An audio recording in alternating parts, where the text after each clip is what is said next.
Hi, and welcome to the She's the Boss show live stream. This show is all about shining a light on female founders and women doing extraordinary things in business. And I am so happy to have Shelly McElroy with me. Shelly was with me in Bali. She's absolutely incredible. And I'm absolutely delighted to have you here. So thanks so much for agreeing to do this, Shell. Oh, thanks a million for having me. Oh, it's just great. So let's start off by telling everybody what it is that you do, the name of your business, and tell me why you set it up as well. Yeah, great. So Dream Culture has been established now just over a year and a half. And Wow. the reason it's called Dream Culture is when the culture is not quite right in any organization, big or small, for individuals and for teams collectively, it can actually become a living nightmare. And I've learned that from firsthand experience. And I think businesses spend so much time focused on the P&L and the operating rhythms, and which are all really, really critical to performance and to having a successful business. But where I'd like to challenge the thinking is, are we putting equal amount of opportunity into the culture? Because when people leave organizations, it's often not down to a financial result. It's often down to something linked to culture, how they treat. I would agree with you. In fact, I would say probably in about 90% of people cases, it would be around the culture and the people they're working with. Because we all know if you get a great job and the staff are fabulous and the boss is great, you'll stick around so much longer than even maybe you should, just because you love working there so much. Yeah, and often just having that clarity on what those values are and what we expect, like set people up for success.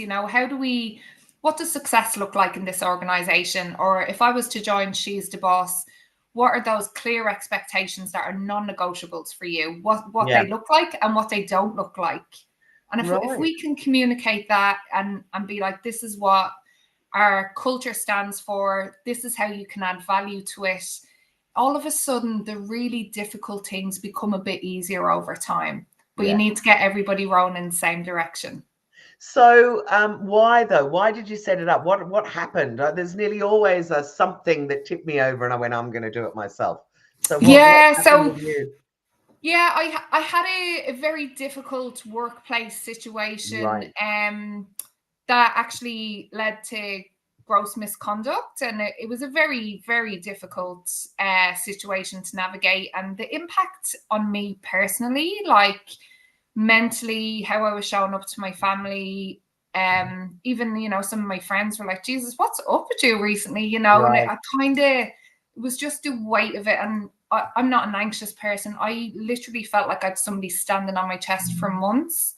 Oh my And God, that sounds it, awful. it was awful. It was absolutely awful. And I think, kind of, if you don't have those policies and procedures, that's where we fall into grey. Yeah. And actually, you need to, as soon as you see something like that in the business, it needs to be addressed really quickly and really promptly. And unfortunately, some of the policies and procedures didn't exist. So Right. what should have probably taken a month took about 6 months. And it was just not a pleasant experience. And I think at the time it was 2023, and I'm like, we need to do better as business. Like, we need to educate people, but we also need to give them the tools to succeed. Right. So And so, that's my why, to make right. it. So rather than go and get another job, you went, right, I'm going to actually do something to help everybody in the future, which of Yeah. course I love. So tell me a little bit more about what Dream Culture does in terms of the products and services that you offer. How does it all work? Yeah, so I guess an ideal engagement is for sustainable culture change. And what Yeah. that looks like is elevating leadership capabilities. So, really, there's three components to every program. We have to look at self as one component, because if you don't know yourself well as a leader, how can you progress and evolve? Like, Absolutely. so, but also I think with the pressures of business, leaders are doing great things that they're actually not that self-aware of on the impact that they're having of others. So Right. understanding actually what is it that the team value about you, and what is it that you bring that nobody else brings to this team, and how do we encourage a bit more of that as we move forward? And Right. then every leader would have a blind spot. Every Yeah, person would have a blind spot, but of course. getting comfortable being uncomfortable, identifying what that is, and not striving for perfection. It's striving for elevation and performance improvement. So what might that trigger be to shift that habit that you have for 35 years? What might that new habit enable you to do as a result? And so the work on self, the work on team, and the work on the business. And so a CEO or a leader in their organization can give you a call and you'll come in and help them work through that. What you do, kind of audit what they're doing at the moment, and then tell me a little bit about how the actual process works. Yeah, so the initial process, depending on the stage of where Yeah. the business is at, often discovery is crucial, because while the leader or the CEO, you need to hear their perspective, but that's just one perspective. Yeah. So not just, not to discount that, that's a really important view, but actually what are the staff saying, what are they feeling is equally as important. It's not a And so what do you do? hierarchical. Conduct surveys, or is that one-on-ones? How do you actually find out that information? Yeah, a variety of methods. So sometimes one-on-one discovery calls, and it might be, depending on the size of the leadership team, it might be, let's get half this group that have been 10 years plus, and let's get half the group that have been hired in the last 5 years, as an example. Nice. And to really get that rounded view, who's the newest person in the business? They need to be in here. Who's the longest person in the business? They need to be in here. Yeah, nice. So you need to make sure, because for people that have been there a really long time, culture can become wallpaper. Yeah. And it's like, you see it, it's there, and sometimes the newest perspective can add the most value. Yeah, I guess because they're pretty objective. They've come into it and they haven't fallen into any habits yet. Yeah. Or it's like, why do we do that? And sometimes you get that response like, that's just how we've always done it. Yeah. But why? It's so that curiosity, you need a really rounded view, but also then nearly like, so what? So what are we going to do with that? What are we hearing? What do we need to work on? What are the key themes? So bringing it into those kind of thematics. This is what we heard throughout our discovery process. As a starting point, this is where the elevation, the recommendations are to begin. So you've kind of got this really rounded piece of information. So you might have a survey to support that. Yeah. I always think, the data really drives healthy conversation and healthy dialogue. Don't worry about who said what. Data, so it's good. It kind of tells you what's actually going on. Yeah, and like the harsh reality, like I had a question in a discovery data last year, and it was like, rate where you think this team performance is on a scale of 1 to 10. 10 being outstanding, 1 being well below average. Yeah, and the average score was 3 to 4. And yeah, but again, it's not about who gave those numbers. It's like, but it's like you've got clearly got a problem. Yeah, and the way I look at it is like, okay, we're currently operating at 30 to 40%. What's that 60% look like for us? What would elevating that look like? And let's get off the dance floor and let's get up in the balcony and let's see what that's going to mean for us. And I think when you have that reality and that kind of rounded view from the whole team, it's kind of owning the outcome. This is what we have, and let's find a pathway forward together. Now, yeah, which is fantastic. Now, I know, because I got to talk to you a bit in Bali, that you have a very interesting back career. And I wonder if you're now targeting specific kinds of companies in specific industries. But I'm leading you know where I'm going with this. So just tell them a little bit about your background and the kind of ideal clients that you work with. Yeah, so I've been in hospitality nearly since I could walk. So I started in the workforce literally as a kitchen hand and food busser, table busser, when I was 12 years old. So I worked part-time from the age of 12. And was that because your parents owned somewhere, or was there actually an external employer that took on a 12-year-old? Yep, that was an external employer that took on a 12-year-old. So things were different in the 90s. Yeah. And in Ireland, which is, I assume, where you were. Yeah, and I think, like, you know, we didn't have much, but we always had enough. But we needed to kind of contribute to the household, and that I think that was a great learning for me. And I love what hospitality gives you is a skill set that I don't think any other industry gives you the people skills that you get in hospitality. And like for teenagers, I always encourage them, I'm like, get a job in like McDonald's, in a cafe, because you're going to learn how to problem solve. You're going to learn how to navigate difficult situations. You're going to learn how to confidently handle something difficult from a very young age. And that's going to serve you well no matter what you do. Yeah. It's fast paced. But you worked with some pretty extraordinary groups. I don't know whether you're happy to name them, but they are big names. So if you are, tell us where you got some of your experience anyway.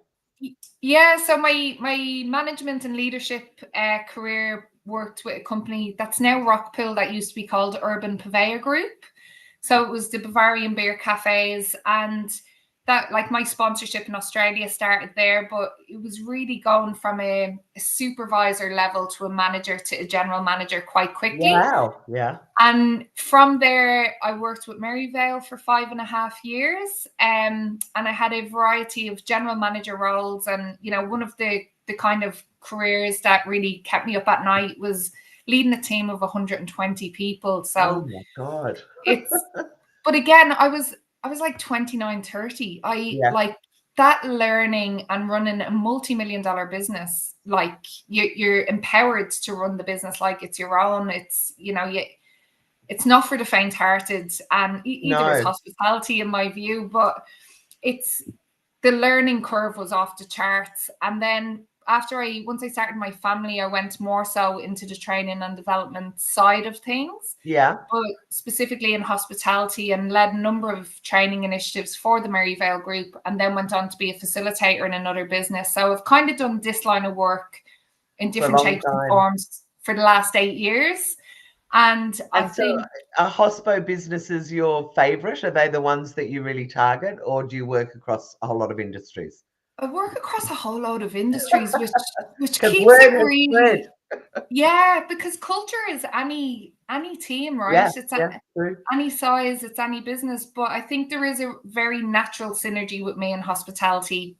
And, you know, I'm working with the LVMH brand. I've worked with Momofuku over in New York and David Chang. And I think that kind of open-mindedness, like, while I'm there to help them learn, I'm also always learning from other businesses. You know, you're not kind of getting that on the ground, but you're hearing the experience. And one thing I learned from Momofuku was around, like, they never settle. They're, you know, this really quirky bunch that are misfits, and they're like they're edgy and they're really cool and huge vibes. And he's like, David Chang's direction, you know, is like, what got us here won't get us there, and we need to always be innovating. We need to be a step ahead rather than a step behind. And you know, I'm like, any business can take that concept and work with it. It sounds like a great guy to work for, actually. Did that have a good culture, that place? Incredible. And the tenure of staff, like, people started there in their first job and haven't left. Like, wow, doesn't that speak volumes? Yeah. And a lot of people that work in hospitality, you know, it's not really, and I mean this very respectfully, it kind of turns out it's never really a desired career pathway. But if you can capture that inspiration, and we're on board a journey of something bigger than ourselves here, and you're part of it, like, they do that really well. Right. Yeah. Well, that's great. Which then leads me to my next question. And I would love you to share some stories, if that's all right, with companies. Whether you want to name them or not is up to you, but just about how you've worked with them and taken them from A to B and what that was like. Yeah, so I guess one of my longest serving clients, I've worked with in a variety of different capacities. They're based in Adelaide, and they had 17 pubs, bars, restaurants, and now have 12. And they, like, when they started, and they've shared this like really, they weren't in a good position. There was a lot of friction in the team. The dynamics and the work chemistry was quite challenging. Right. There had been a very significant death in the family, so people had stepped up into roles really quickly. There was this massive transition, and they had kind of got a bit stagnant as a business. And when we first talked, they were like, we know we need help, we just don't know where to start. And so again, that kind of discovery piece, tell me what you're seeing. If you've seen them, I had them in Sydney last week for 3 days. Yeah. They are one of the most incredible teams. Their core values are fun, accountable, innovative, and resilient. Oh my God, I love all of those. All of those. And we did this amazing race around Sydney. They were looking for inspiration, and they're so creative and so cutting edge. And I think one thing they've done exceptionally well is welcomed the view of everybody in the business to help elevate it. Ah, well, is it? I mean, yeah, I can see how that would not only help the staff who feel valued, but also, you know, if they want to stay innovative, you do need external ideas. You can't always come up with them yourself. Yeah, and seeing things live and in action, and eating food and tasting drinks and looking at cleanliness and service, and you know, you kind of, there was reflections of, geez, we're doing all right here, like we're doing right, you know.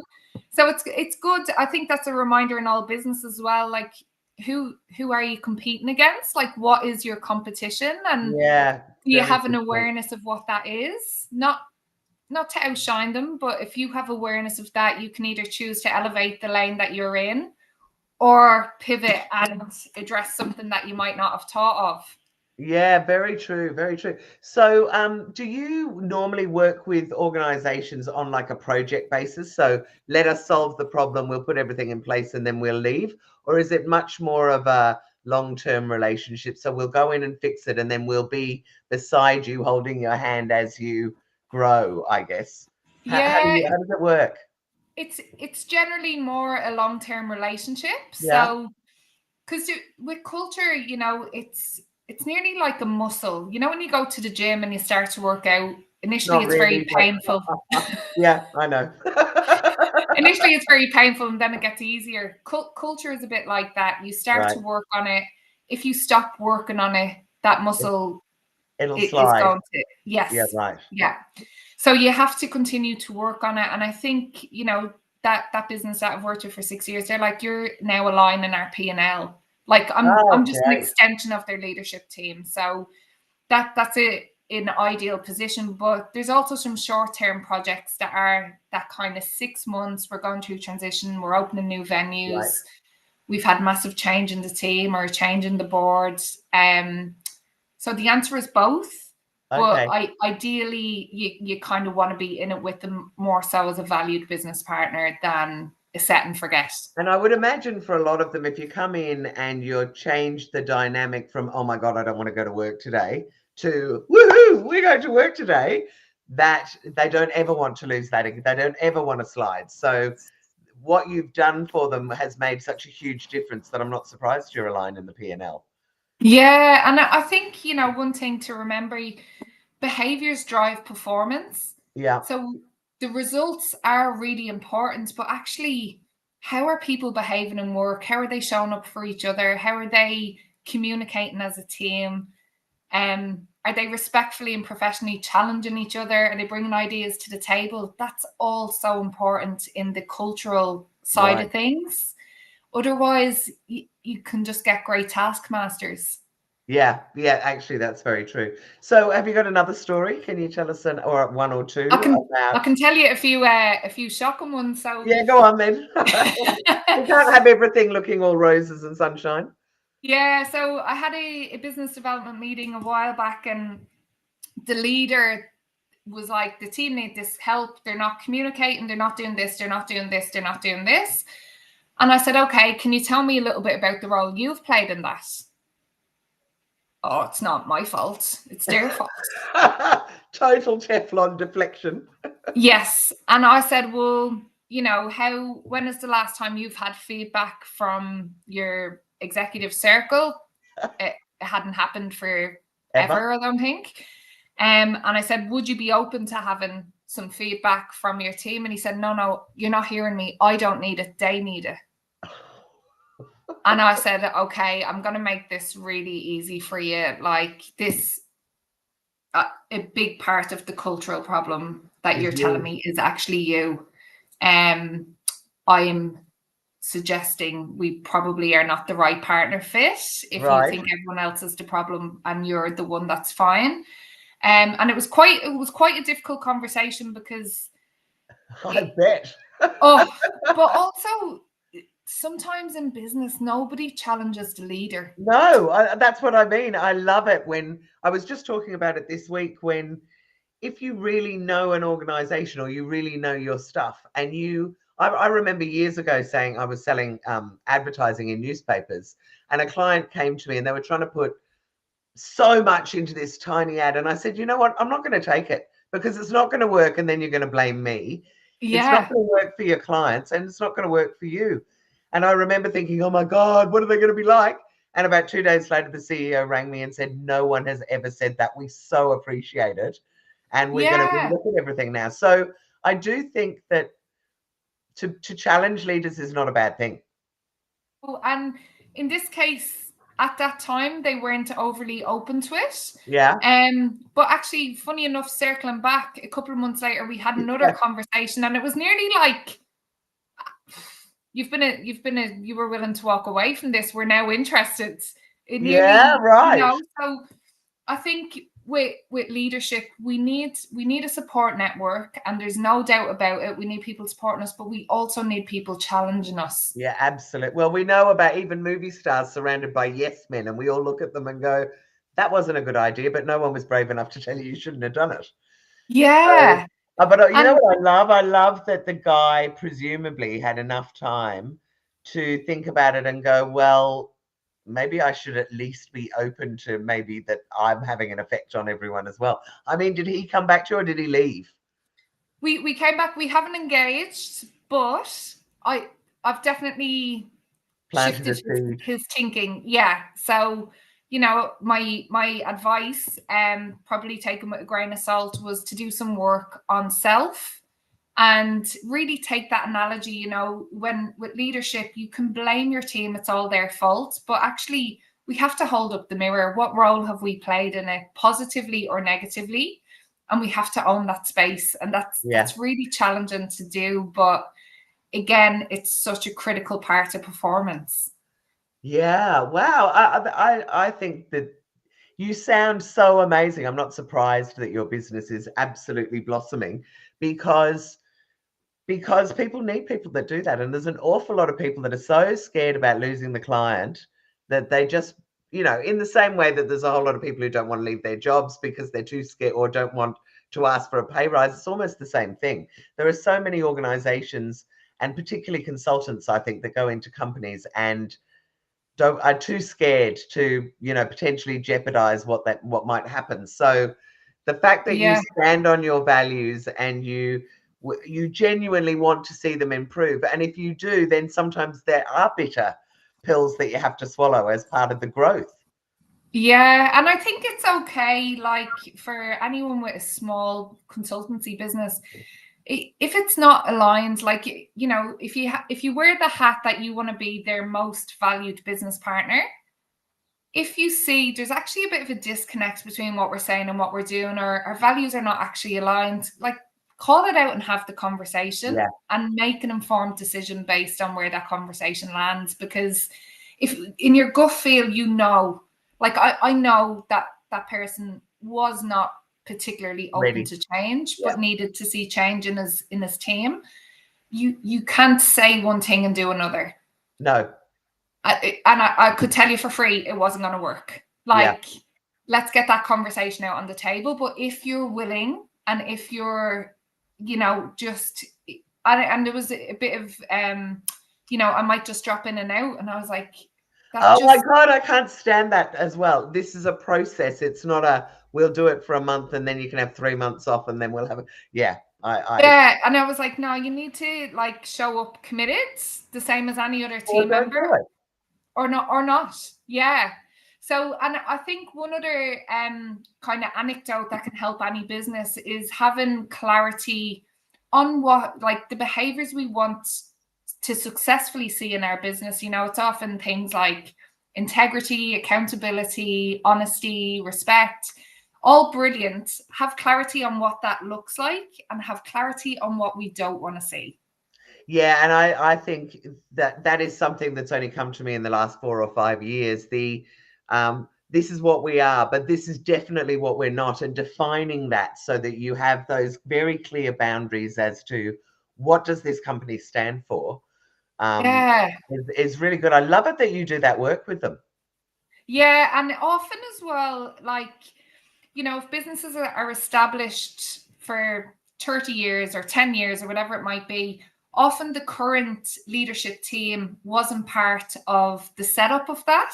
Yeah. So we have to evolve. Like, it's not to reinvent the wheel every time a new member comes on board, but how do we get their buy-in? How do we get their value adds? How do we ask them, like, maybe it is time that one or two of them pivot. The language is not quite right as it was back then. Yeah. Like, it should be an evolution, and really important with the values. If we're saying this is what we value, how does that show up in measures of success? Are we linking that to performance? Are we having conversations around behavior?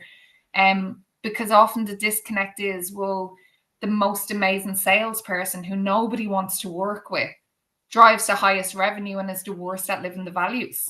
Yeah, right. Yeah. So what would happen hypothetically if their bonus, 50% of it was linked to behavior? Oh, see, look how clever you are. Yeah, I love it. You know, so it's shaking it up a bit. And the beauty of being a facilitator, I don't have the answers, but I have the right questions and they figure out the answer. Yeah. Oh my God, Shelly, you are really amazing. Now, if anyone is watching this and goes, I love what that woman is saying and wants to get in touch with you, what is the best way for them to do that?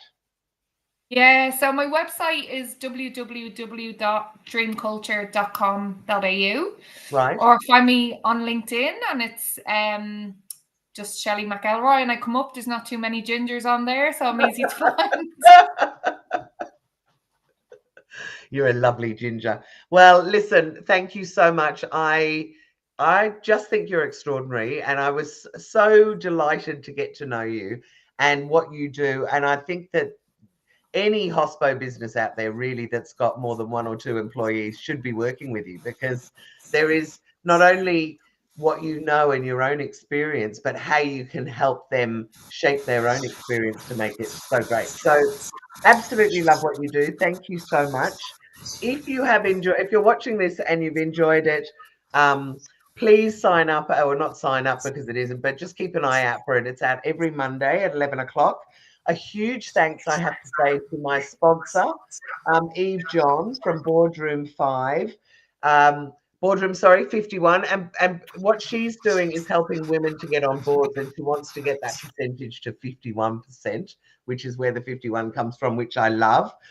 Please check out the She's the Boss group.com if you want to have a look at our website, you want to see our upcoming events.